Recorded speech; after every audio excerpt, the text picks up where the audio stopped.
My name is Tim, an urban farmer based in Orange Farm, doing mixed farming south of Joburg. Orange Farm is a community of over 200,000 people. We got farmers, but there's nobody to service their needs, and that is criminal. Most of the people are suffering out of diseases. It's because people don't know that their health is a direct reflection of what they are eating. Through this small farm of ours, we are trying to change the discourse: eat healthy, eat organic. I'm Nadir Malan, Senior Lecturer in Development Studies at the University of Johannesburg and the convener of Izindaba Zokudla. We're here on the Soweto campus of the University of Johannesburg talking about the South African food system. The South African food system is not the most healthy food system. In South Africa, food is very much part of our identity and our aspirations. So meat is seen as an aspirational, high-class food. Now that is a problem because it pushes out alternatives and more sustainable alternatives. And that has contributed to the occurrence of both obesity and malnutrition in the country. Farmers are losing their share of the value chain.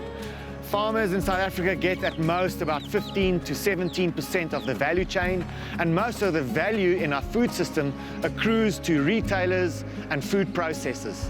It's not easy to change the food system. The food system is characterized by large corporations who have a very strong vested interest in keeping the status quo. African foods don't have the global recognition that it deserves. These foods are actually exactly what we want. They are very healthy, nutrient dense, they are resistant to climate change, they can grow on much less water.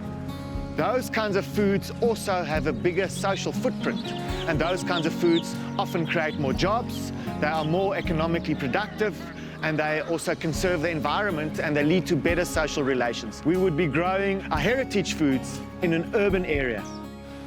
We got two types of crops and vegetables that we're growing. We got this common one: spinach, beetroot, lettuce, onions, cabbage, and the indigenous. Are they like amaranthus, the nyembe beans, we got the millet, we got the pumpkins, the African cucumbers. Those are species that are on the endangered list because people are moving away from them. So the challenge with those crops, they grow once in a season.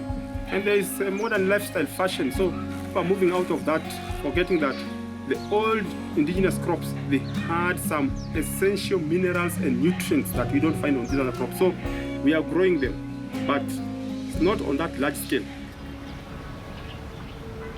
The reason we need to take serious urban agriculture is because urban agriculture is a means to transform the food system. And it's not only about growing food closer to where we live, but it's also about rearranging the value chain in food. I think organic market is a holistic view of how we must all adapt to the environment.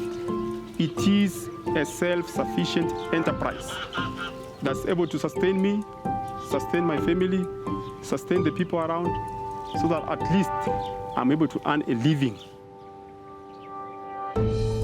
Big business was always seen as part of the problem, but it need not be so. Big business can bring a really great measure of credibility to this movement to incorporate smaller farmers into the food value chain.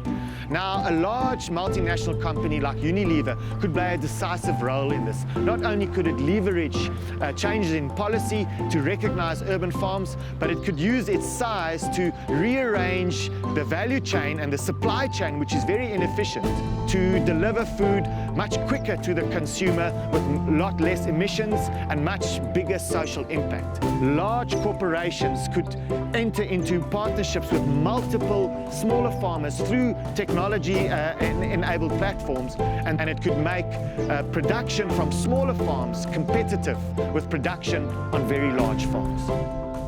And these new opportunities will be very much tied up with a cultural economy, the abilities of big business and the rise of an alternative global consciousness which is focused on heritage and the non-Western cultures, and that could create really interesting products and an interesting food system.